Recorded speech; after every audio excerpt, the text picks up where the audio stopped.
Assalamualaikum warahmatullahi wabarakatuh. Salam sejahtera untuk kita semua. Om Swastiastu, Namo Buddhaya, dan salam kebajikan. Perkenalkan, nama saya Nazmul Huda Ahmad Pontoh dengan NIM 230711010055. Di sini saya akan menjelaskan mengenai karakteristik hukum acara Mahkamah Konstitusi. Kita masuk ke pembahasan yang pertama, mengenai peristilahan dan pengertian hukum acara Mahkamah Konstitusi. Mahkamah Konstitusi berasal dari istilah Constitutional Court, yaitu lembaga peradilan yang dibentuk untuk menjaga kemurnian dan pelaksanaan konstitusi dalam suatu negara. Menurut Jimmy Asidik, Mahkamah Konstitusi adalah penafsir konstitusi yang berfungsi menjaga agar penyelenggaraan negara tetap berjalan sesuai dengan prinsip-prinsip konstitusionalisme. Berdasarkan Undang-Undang Dasar 1945 Pasal 24C, Mahkamah Konstitusi merupakan salah satu pelaku kekuasaan kehakiman yang memiliki kewenangan konstitusional, seperti menguji undang-undang terhadap UUD, memutus sengketa kewenangan lembaga suatu negara, serta perkara pemilu. Dengan demikian, Mahkamah Konstitusi dapat dipahami sebagai lembaga yudikatif yang berperan penting dalam menjamin tegaknya konstitusi, demokrasi, dan prinsip negara hukum. Pembahasan selanjutnya mengenai asas-asas hukum acara Mahkamah Konstitusi.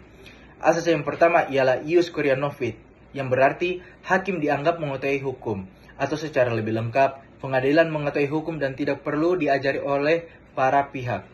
Dengan kata lain, hakim berwenang dan bahkan wajib menerapkan hukum yang tepat, meskipun hukum tersebut tidak disebutkan atau dimohonkan oleh para pihak dalam perkara.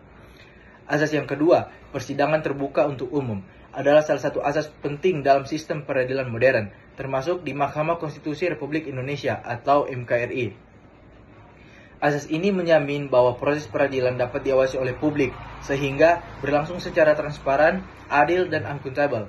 Persidangan terbuka untuk umum berarti setiap orang, termasuk masyarakat, media, dan pemantau, berhak hadir dan menyaksikan jalannya sidang, kecuali jika ditentukan lain oleh hakim untuk alasan tertentu, yang dimana disebutkan pasal 13 Undang-Undang Nomor 24 Tahun 2003 tentang Mahkamah Konstitusi. Asas selanjutnya ialah asas independensi.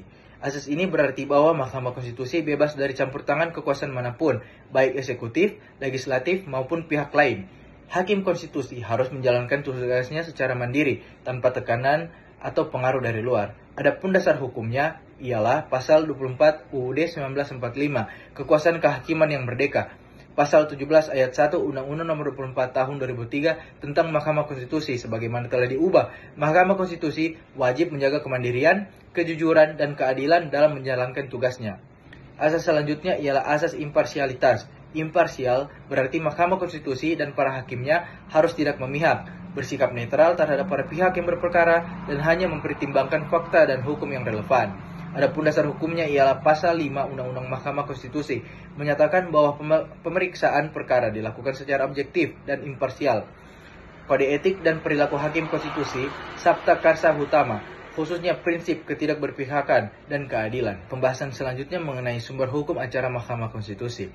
Di sini ada beberapa sumber hukum acara Mahkamah Konstitusi. Yang pertama, Undang-Undang Dasar Negara Republik Indonesia tahun 1945 sebagai sumber hukum tertinggi yang menjadi dasar keberadaan dan kewenangan Mahkamah Konstitusi.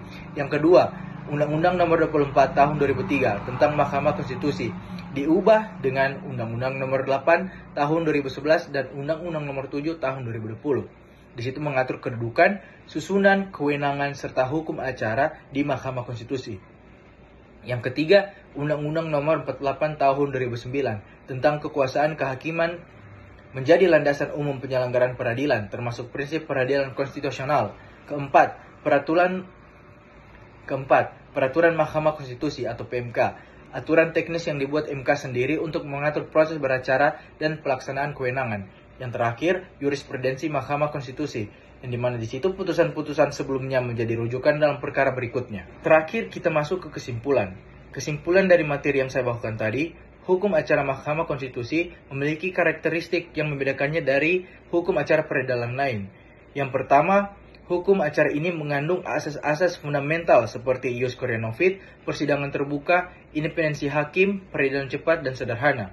Yang kedua, hukum acara Mahkamah Konstitusi juga bersumber pada peraturan perundang-undangan, khususnya Undang-Undang Dasar 1945, Undang-Undang Mahkamah Konstitusi, serta peraturan internal MK.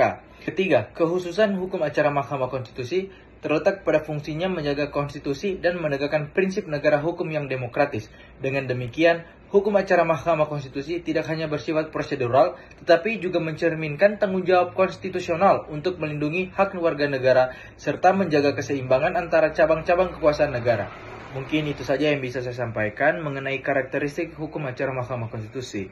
Apabila ada kesalahan dan kekurangan dalam materi, saya mohon maaf. Saya Nazmu Ponto. Wassalamualaikum warahmatullahi wabarakatuh.